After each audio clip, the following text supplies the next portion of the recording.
우리가 살다 보면 불현듯 가고 싶은 곳이 생각날 때가 있지요. 그곳이 고향이 됐든 좋아하는 사람이 있는 곳이든 추억이 있는 곳일 수도 있습니다. 요즘같이 무더울 때는 바다가 그리워지는 계절이죠. 그런 반면에 고생을 심하게 한 곳이 있다. 그러면 그곳은 가고 싶기는커녕 쳐다보기도 싫을 것이에요. 예수님의 제자들은 어디든지 가야 했어요. 왜 그러냐? 복음을 전하는데 누구를 가릴 수도 없고 지역을 가릴 수도 없잖아요. 그런데 죽어도 가기 싫은 곳이 있었어요. 그곳은 바로 유다 지방이었어요. 왜 그러냐? 그 이유는 아무리 복음을 전해도 받아들이지도 않고 사사건건 예수님의 사역을 방해하고 심지어는 돌로 들어서 예수님을 쳐서 죽이려고 하는 그런 무들이 많이들이 있었기 때문에 그랬어요. 또 한 군데 가기 싫은 곳이 있어요. 나사로가 죽은 곳이에요. 잔치집이라면 몰라도 죽어서 장사를 지낸 곳에 뭐 때문에 가겠어요? 금방 죽었다면 문상이라도 가겠지만 나흘이 지났어요. 처음에 나사로가 병들어서 치료해달라고 초청했을 때 예수님은 전혀 반응을 보이지 않았어요. 그러니까 그때만 해도 제자들은 참 다행이다 그렇게 생각을 했어요. 제자들의 생각에는 유대인들이 예수님을 죽이려고 하니까 그곳에 가지 않으시겠지 그렇게 생각을 했어요. 그런데 이틀이 지난 후에 제자들이 그렇게 가기 싫어하는 유다로 예수님이 가자 그러셨어요. 이해가 되지 않았어요. 거기를 누가 반긴다고 가겠습니까? 누가 좋아한다고 거기를 가겠습니까? 그런데 그렇게 가기 싫은 그곳으로 예수님이 가자 그랬어요. 어떻게 보면 원수들이 우글거리는 그곳으로 가시기로 결정하신 것이에요. 그럼 왜 예수님께서는 그곳으로 가셔야 했는가? 그곳에는 하나님의 영광을 위해서 준비된 죽은 나사로가 있었기 때문이다 하는 거예요. 그러니까 예수님은 하나님의 영광을 위한 길이라고 한다면 아무리 두렵고 무서운 곳이라도 가셨어요. 어떤 위험이라도 마다하지 않으셨어요. 이것은 무엇을 우리에게 가르쳐주고 있어요? 사명이 있는 사람은 이와 같이 물불을 가리지 않는다는 거예요. 사명이 있는 사람이라면 어디든지 가야 된다고 하는 것을 가르쳐주고 있어요. 이 길이 여러분과 내가 가야 될 길이라고 한다면 여러분은 어떻게 하겠어요? 제자들은 그 길을 반대했어요. 사람은 누구나 자기를 거부하는 그 사람에게는 가고 싶지 않아요. 여러분을 반대하고 여러분이 하는 일을 싫어하고 그러면 그 사람을 기쁨으로 만날 수가 있겠어요? 그냥 거부하는 정도가 일반적인 것이 아니고 돌을 들어서 쳐서 죽이겠다고 하는데 어떻게 거기를 가겠습니까? 나사로가 병든 것은 어쩔 수 없고 우선 제자들이 살고 봐야 될 것이 아닌가 그렇게 생각을 했어요. 그래서 예수님이 유다로 가시려 할 때 제자들은 적극적으로 말렸어요. 그러나 예수님께서는 너희에게 보일 것이 있다. 보여줄 것이 있다. 예수님께서는 죽은 나사로를 살려서 제자들의 믿음을 더 확실하게 해주기 위한 그런 뜻을 가지고 계셨다 하는 것이에요. 그때 도마가 예수님의 뜻을 더 이상 막을 수 없다고 판단하고 우리 모두 주님과 함께 죽으러 가자 그렇게 말했어요. 도마의 말은 도무지 믿음이 없는 그런 말이에요. 가기 싫은 곳을 가야 된다고 한다면 차라리 우리 모두가 죽는 편이 낫겠다 그냥 포기하고 던진 말이에요. 여러분, 사람은 누구 중심으로 살아갑니까? 누구 중심으로 살아가요? 내 중심이지 뭐. 너나 할 것 없이 내 중심으로 살아가는 거. 내가 좋으면 좋은 거예요. 내가 싫으면 싫은 거예요. 여러분, 우리도 전도하러 가라 하면 그곳에는 가기 싫은 곳이 있어요. 또 전도하라 그러면 그 사람에게는 가기 싫어요. 왜 하필이면 그 사람입니까? 이렇게 핑계를 대요. 사명을 주신 예수님을 보지 않고 나의 기분을 생각하고 나의 편안을 생각하기 때문에 명령을 거부하는 것이에요. 제자들도요 핑계를 댔어요. 그곳에 가면 유대인들이 우리를 죽이려고 하지 않습니까? 아니 나사로가 잠들었다는데 아픈 것이 다 나아서 잠든 것이지 아픈 사람이 어떻게 잠들겠습니까? 우리도 주와 함께 죽으러 가자, 그런 핑계를 댔어요.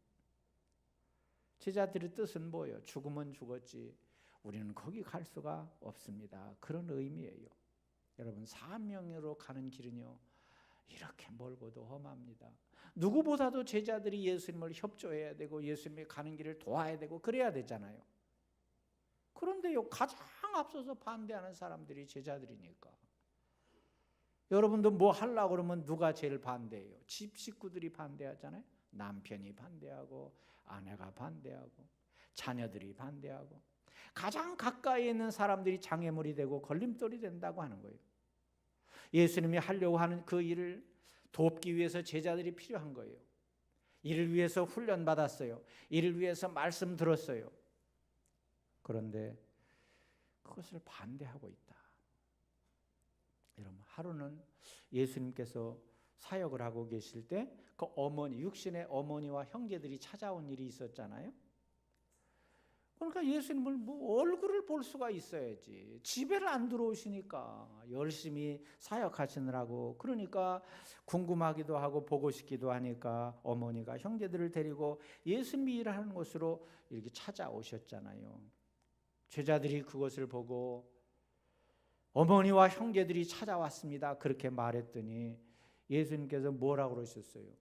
누가 내 어머니이며 동생들이냐? 누구든지 하나님의 뜻대로 행하는 자가 내 형제요 자매요 어머니이니라. 무슨 말입니까? 가족이라고 한다면 누가 십자가의 죽음을 그래 잘했다 이렇게 할 사람이 누가 있어요? 첫 번째로 반대할 거 아니에요. 누가 이 고생하며 사는 것을 보고만 있겠어요? 틀림없이 가족들은 예수님이 하시는 일을 반대할 거예요. 그런데 예수님은 인정에 끌려서 사명을 외면할 수가 없어요. 하나님께서 명하신 그 길을 외면할 수가 없어요. 그러니까 육신적으로 아무리 가까운 관계라고 할지라도 하나님의 뜻을 거부하면 내 어머니가 내 형제가 될 수 없다고 하는 것을 말씀하신 것이에요. 그러니까 육신적으로 가까운 관계라고 하더라도 하나님의 뜻을 거부하면 어떻게 돼요? 제자들에게도 그 말씀을 하셨잖아요. 예수님께서 제자들을 모아놓고 이제 내가 앞으로 십자가에 죽게 될 것이다 이렇게 말하니까 성질 급한 베드로가 또 앞장서 가지고 무슨 말씀입니까? 절대로 그렇게 할 수 없습니다 이렇게 말렸어요. 그랬더니 예수님께서 뭐라고 그러셨어요? 예수께서 돌이키시며 베드로에게 이르시되 사탄아 내 뒤로 물러가라. 너는 나를 넘어지게 하는 자로다. 내가 하나님의 일을 생각하지 아니하고 도리어 사람의 일을 생각한다 그랬어요. 3년 동안 한솥밥을 먹고 동고동락했어요. 그런 제자라고 할지라도 하나님의 뜻을 거부한다고 한다면 그는 사탄에게 쓰임 받을 뿐이라는 거예요. 얼마나 무서운 말이에요. 여러분, 사명을 맡고 있다고 하는 것을 그들은 몰랐어요. 하나님께서 예수님이 이 땅에 보내셔서 그 사명을 감당하기 위해서 십자가를 치신다고 하는 사실을 몰랐다. 그것을 알려줬지만 받아들이지 않았어요. 여러분, 우리도 때로는 하나님의 뜻을 맡고 살 때가 있어요. 그것은 사탄에게 쓰임받는 길이라고 하는 거예요. 제자들이 아무리 반대해도 예수님은 사명의 길을 가셨고 또 우리는 그 뜻을 따라야 된다 하는 거예요. 믿습니까? 제자들의 만류에도 예수님께서는 지금이 낮이라 그렇게 대답했어요. 제자들이 만류할 때 예수님의 대답은 지금이 낮이라 그랬어요. 여기 낮이라고 하는 것은 새벽, 낮, 저녁 이렇게 구분하고 하루를 24시간으로 나눠서 구분하는 그 시간을 말하는 것이 아니고 하나님이 나에게 맡겨주신 그 시간을 얘기하는 거예요. 시간이 지금 낮이라고 하는 거예요. 그러니까 지금이야말로 일할 때라고 하는 거예요. 여러분, 아무리 부지런한 벌도요 꽃이 펴야 꿀을 따요. 제가 그 꿀 딸 때 한번 들은 이야기인데 꽃이 만발했어요. 그러면요 꿀들이 얼마나 부지런히 일하는지 막 우리 가서 이렇게 꿀을 막 따잖아요. 그러면 꿀 벌 쪽에서 보면 지들이 모아놓은 걸 우리 사람이 뺏어가는 거잖아요. 그래도요 벌이 덤벼들 시간이 없대요. 일하느라고 바빠서. 그렇게 열심히 일해요. 왜 그래요? 낮이니까. 그때밖에 일할 수가 없어요. 꽃이 펴 있어야 일하거든. 꽃이 지면 아무리 바쁜 부지런한 벌도 딸 꽃이 없으면 일할 수가 없잖아요. 그러니까 그때는 꽃을 찾아가는 일에 바쁘기 때문에 사람 쏠 시간이 없다는 거예요. 여러분, 우리도 마찬가지예요. 별 재주를 가지고 있고 능력이 있어도요, 일할 수 있는 날은 정해져 있어요. 여러분 모두가 다 마찬가지. 이때를 놓치면 일할 수가 없어요. 그렇기 때문에 우리에게 주어진 이 대낮의 시간을 열심히 일해야 될 줄로 믿습니다. 그러니까 예수님이 낮이라고 하시는 이유는 지금은 일할 수 있는 시간이라 지금을 돌이킬 수는 없다. 그렇게 다른 거 생각할 겨를이 없다는 거예요. 예수님은 오직 사람에 따라서 영향을 받지도 않으시고 환경에 따라서 영향을 받지 않으시고 열심히 일을 하셨다는 거예요. 제가 사역을 이렇게 돌아보면서 제일 마음 아픈 것 중에 하나는 여러분들이 사람의 말에 너무 영향을 받는다는 거예요. 환경에 너무 영향을 받는다고 하는 거예요. 일하다가 보면 어느 날 어떤 집사님이 안 보여. 그래서 전화를 걸어서 만나서 이렇게 물어보면 내가 열심히 일하는데 어떤 분이 뭐라고 했다는 거예요. 그래서 일하기 싫다는 거예요. 조금 심한 사람은 교회를 떠나기도 하고 그래요. 근데 열심히 일하는 사람을 보면 잘한다고 얘기를 해주고 칭찬해주고 그렇게 해야 되잖아요. 근데 뒤에서요, 아주 연노한 사람들이 뭐라고 그러냐면 너도 해봐라. 나도 다 그때를 거쳤다. 그렇게 말한다는 거예요. 아유, 왜 그래요? 제발 그러지 마세요. 잘한다고 칭찬해주고 격려해주고 위로해주세요. 뭐 그래요? 시기해서 그러나 왜 그래요 도대체? 네? 힘이 되어주진 못할 망정 왜 자꾸 끄집어 내리는 거예요? 그러면 안 돼요. 근데 그건 그렇다 치더라도 그런 소리를 들은 여러분은 어떻게 해야 돼요? 그런 소리를 들어도 변함이 없이 내가 하던 일을 열심히 해야 돼요. 왜 그 사람이 뭐라고 한다고 해서 내가 해야 될 일을 집어팽개쳐요? 그러면 그 사람의 인생을 사는 거예요. 여러분의 인생을 사는 거예요. 참으로 답답한 일이에요. 아무리 속상하고 사람이기 때문에 속상하죠. 시험 들 수 있어요. 그러나 그것을 극복하고 여러분이 해야 될 일을 해야 되고 여러분이 가야 될 길을 가야 된단 말이에요. 그건 여러분의 인생이기 때문에 그래요. 왜 다른 사람 때문에 내 인생을 뺏기고 살아가는가 하는 것이에요. 나에게 맡겨진 일은 내가 감당해야 되는 거예요. 지금 열심히 해도 시간이 모자라요. 근데 두 사람 몫의 인생을 살아가. 내 인생도 살아가야 되고 그 사람 인생도 살아가야 돼. 그래서 그 사람이 뭐라 그러면 그 사람 인생 따라가는 거예요. 얼마나 안타까운지 몰라. 그러나 예수님은 다른 사람들이나 환경의 영향을 받지 않냐고 오직 정하신 목표를 이루기 위해서 앞으로 나가셨다. 낮에는 일해야 된다. 밤이 오면 일할 수 없는 시간이 온다. 그렇기 때문에 지금 이 시간을 뺏길 수 없다고 열심히 일하셨다는 거예요. 여러분, 지금 낮이라고 해서 나에게는 영원한 밤이 오지 않을 것이다 착각하지 마세요. 금세 밤이 와요. 어떤 밤이 와요? 어떤 때는 건강을 잃어버려서 일할 수 없을 때도 오고, 어떤 때는 사고를 당해서 일할 수 없을 때도 와요. 어떤 때는 죽음이 찾아와서 일할 수 없을 때도 와요. 그런 일이 여러분에게 생기질 않기를 바라지만 아무도 장담할 수가 없어요. 그렇기 때문에 기회가 주어졌을 때 열심히 일하는 여러분들이 되시기를 바랍니다. 참 우리가 살고 있는 지금 현대는요, 좀 인생을 진지하게 살려고 하면요 사람들이 싫어해요. 네? 그러죠? 진득하게 살고 뭔가 좀 착실하게 살고 이러려고 그러면 사람들이 싫어해. 목사도요 설교를 진지하게 하면 사람들이 싫어한대. 부흥 강사처럼 재미있게 하고 그냥 개그도 하고 이렇게 해야 좋아한다는 거예요. 그러잖아요. 그래서 아주 윤 목사는 별로 인기가 없나 봐요. 그런데요, 생각해 보세요. 우리가 진지해야 돼요. 설교를 진지하게 해야 돼요. 왜 그래요? 우리가 전하는 전하는 이 복음이 그렇게 우스갯소리로 듣고 이럴 만한 것입니까? 우리가 전하는 복음, 하나님께서 우리에게 맡겨주신 이 복음이 어떤 것입니까? 이 복음, 우리에게 맡겨진 이 사명은 어떤 것이에요? 영혼에 관한 것이잖아요. 영원한 생명에 관한 것이잖아요.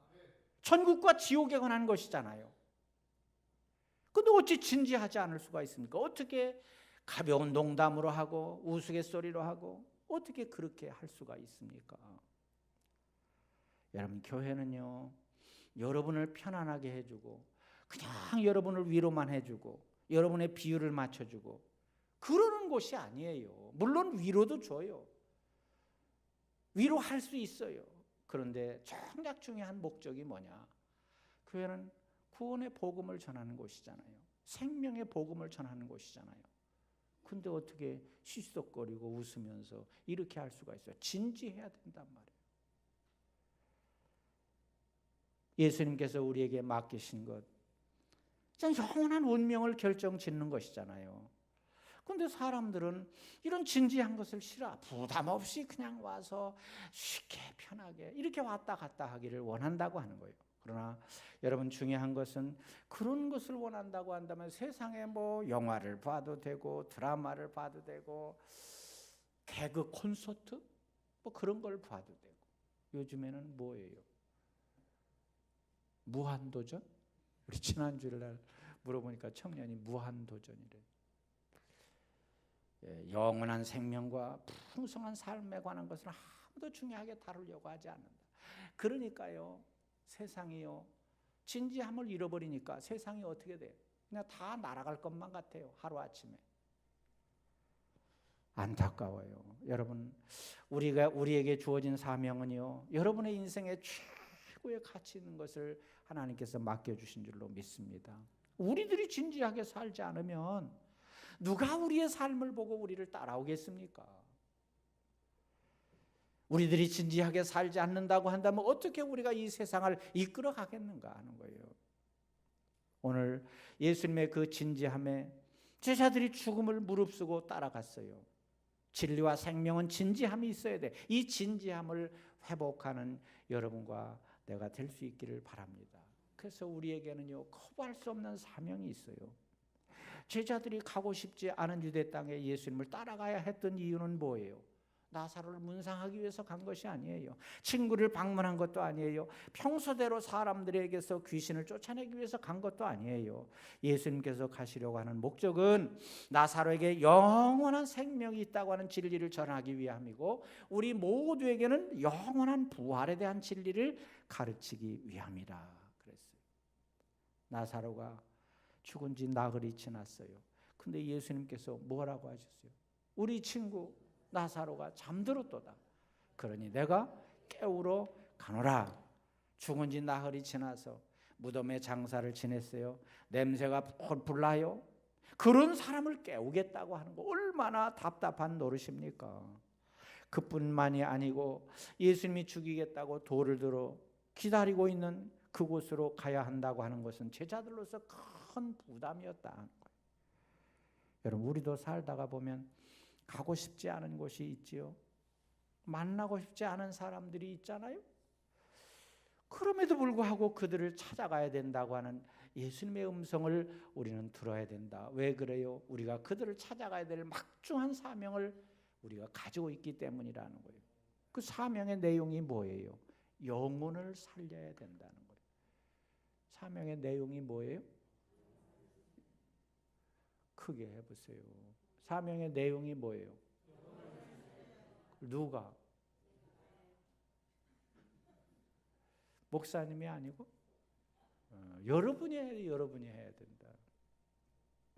내가 했지만 막상 전도를 할 때는 아이고, 전도 내가 해야지 왜 내가 합니까?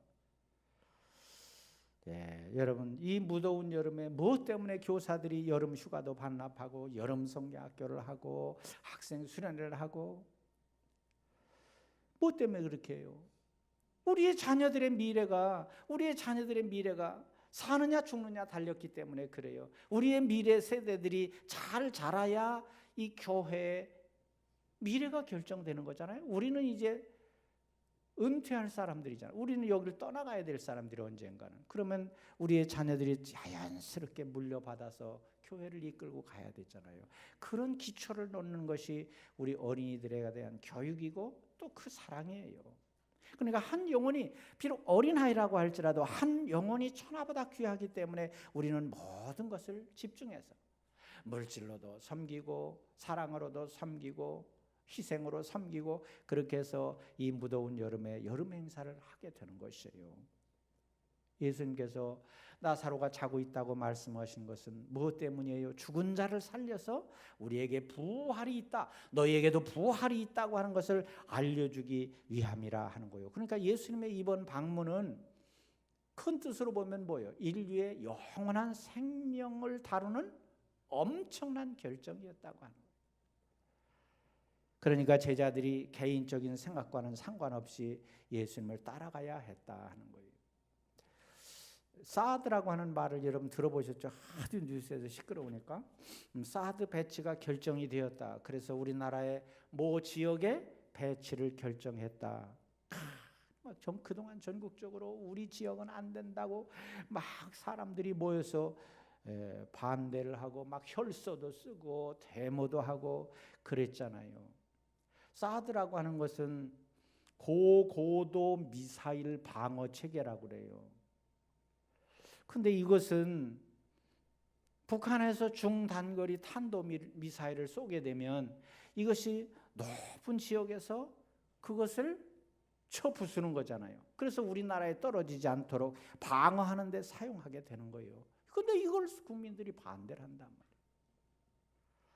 여러분, 북한의 도발이 끊임없이 일어나는 현실에서 우리나라가, 우리 백성들이 사느냐 죽느냐는 아주 중대한 결정이잖아요.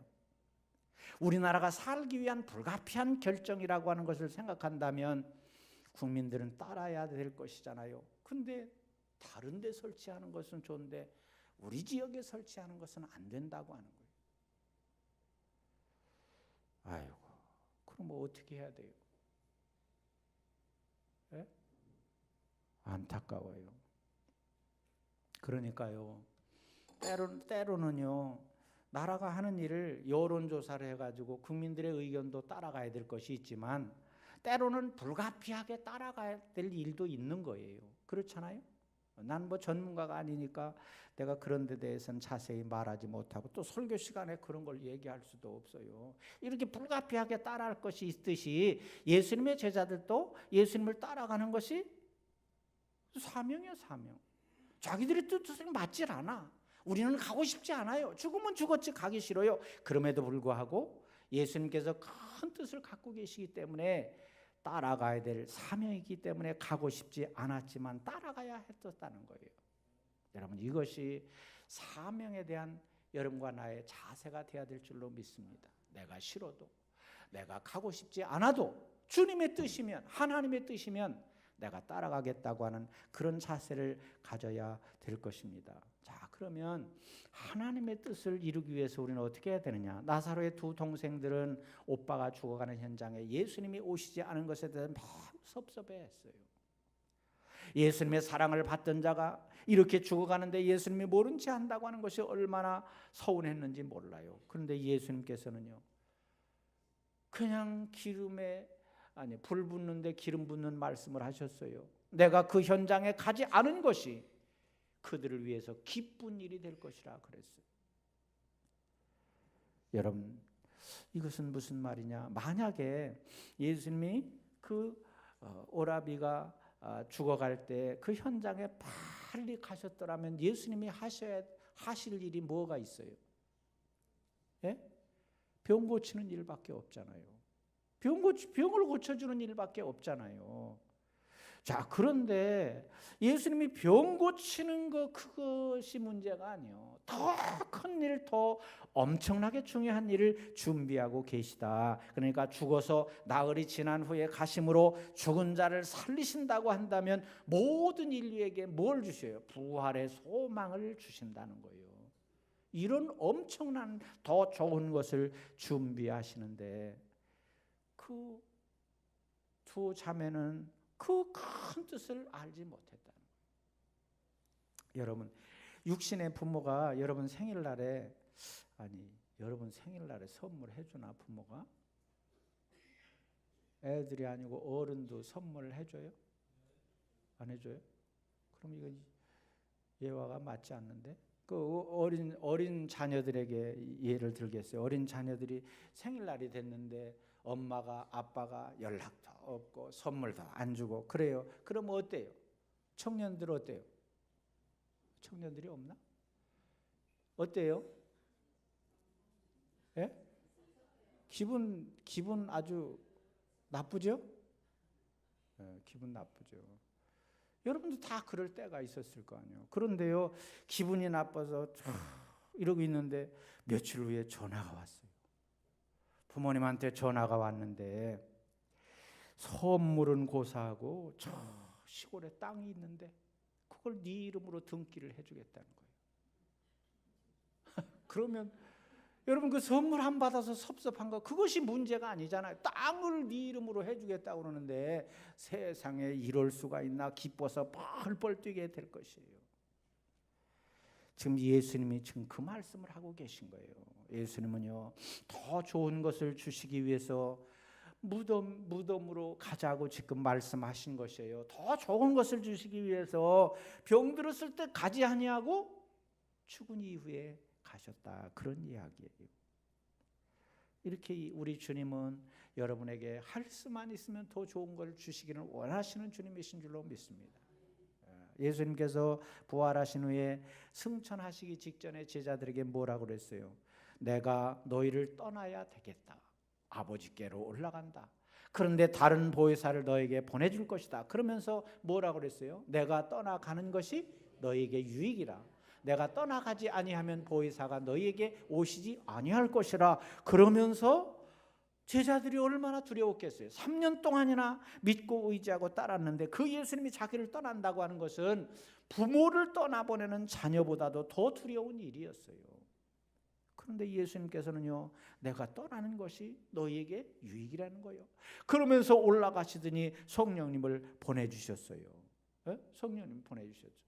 예수님도 귀하지만 예수님은 육신의 옷을 입고 있기 때문에 여러분과 늘 같이 계실 수가 없잖아요. 근데 성령님은 어때요? 영으로 오셨기 때문에 여러분과 24시간 365일 항상 함께 있을 수 있잖아요. 그러니까 더 좋은 성령님을 보내주시겠다 그런 이야기예요. 그러니까 예수님께서 여기 나사로의 곁에 가지 않으신 것은 더 큰 일을 위해서, 더 좋은 일을 위해서 가지 않으신 것이다. 이런 큰 뜻이 있음에도 불구하고 마리아 자매는 예수님을 붙잡고 그냥 가까이에 두고 싶었던 거예요. 그래서 항상 자기의 뜻대로 형통하게 하시는 예수님을 붙들고 살고 싶었다 하는 거예요. 여러분, 이것은요 두 자매의 마음뿐만이 아니에요. 우리들도 솔직히 고백한 번, 예수님이 보이는 예수님이 오셔서 여러분과 항상 함께 계시기를 바라셔요. 예수님이 떠나시면 아무것도 할 수 없을 것처럼 보여요. 그러나 예수님은 떠나가셨지만 지금은 성령님께서 오셔서 세계에 있는 모든 사람들과 함께 하시면서 여러분을 도와주시는 줄로 믿습니다. 우리 손녀를 보니까요, 엄마의 품에서 조금만 떨어져도 울어요. 아직은 그럴 나이인가 봐요. 누가 안아줘도 울어. 나만 그런 줄 알았어. 근데 나만 그런 건 아니에요. 누가 안아줘도 울어. 그러니까 엄마가 저한테 뭐 더 좋은 것을 해주기 위해서 뭐 요리를 해야 될 거 아니에요. 또 뭐 우유를 타준다거나 또 이유식을 해준다거나 맛있는 걸 주기 위해서 떨어져도 그 아이는 우는 거예요. 울어. 이건 이제 우리의 본성과 같아요. 여러분, 그 어린아이가 커서 학교 갈 나이가 됐다 그래 보세요. 그러면 학교 갈 나이가 됐는데도 엄마하고 늘 같이 있기를 원해. 그럼 어떻게 공부해요? 어떻게 학원 가요? 어떻게 친구들 사귀고 어떻게 운동하고? 떨어지는 것이 복이에요. 그 아이에게는. 그렇잖아요? 그 아이가 자라서 엄마와 떨어져서 뭔가 이제 더 자라다가 청년 때가 되면 결혼을 해서 독립하는 것이잖아요. 여러분, 마찬가지예요. 우리들도요, 만약에 우리들이 예수님이 육신의 몸으로 입고 오셔서 그럴 리는 없지만 지금까지도 우리와 같이 계신다고 생각해 보세요. 그럼 우리는 어떻게 될까? 그냥 우리 응석바지가 될까? 응석바지. 그냥 모든 걸 그냥 다 하려고 울기만 하고 투정 부리고 안 된다고 떼쓰고 그런 우리에서 벗어날 수가 없어요. 근데 하나님은 여러분이 그러기를 원치 않으셔요. 하나님은 여러분의 믿음이 장성하기를 원해요. 믿습니까? 그렇기 때문에 장성한 신앙이 되어서 하나님이 맡기신 사명을 잘 감당하기를 원하신다는 거예요. 그래서 여러분이 자녀를 키우다가 보면 부모의 마음이 안타깝고 섭섭할 때가 있잖아요. 부모의 마음을 이해해 주지 못하고 따라주지를 못할 때 부모님이 속상하잖아요. 그래서요, 우리도 하나님의 뜻을 헤아릴 줄 아는 지혜로운 여러분이 돼야 될 줄로 믿습니다. 그래서 이사야서에 보면 이렇게 말씀했어요. 이는 하늘이 땅보다 높음같이 내 길은 너희의 길보다 높으며 내 생각은 너희의 생각보다 높음이니라 그랬어요. 여러분, 하나님의 뜻을 헤아리는 자가 돼야 된다.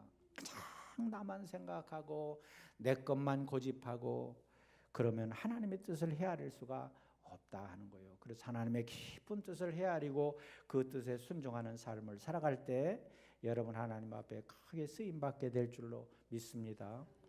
예수님이 육신으로 함께 계시지 않으니까 그렇잖아요. 예수님 육신으로 함께 계시지 않잖아요. 내가 만져볼 수 없고 내가 눈으로 볼 수 없어요. 그러니까 우리가 어떻게 하게 돼요? 기도하게 되잖아요. 기도.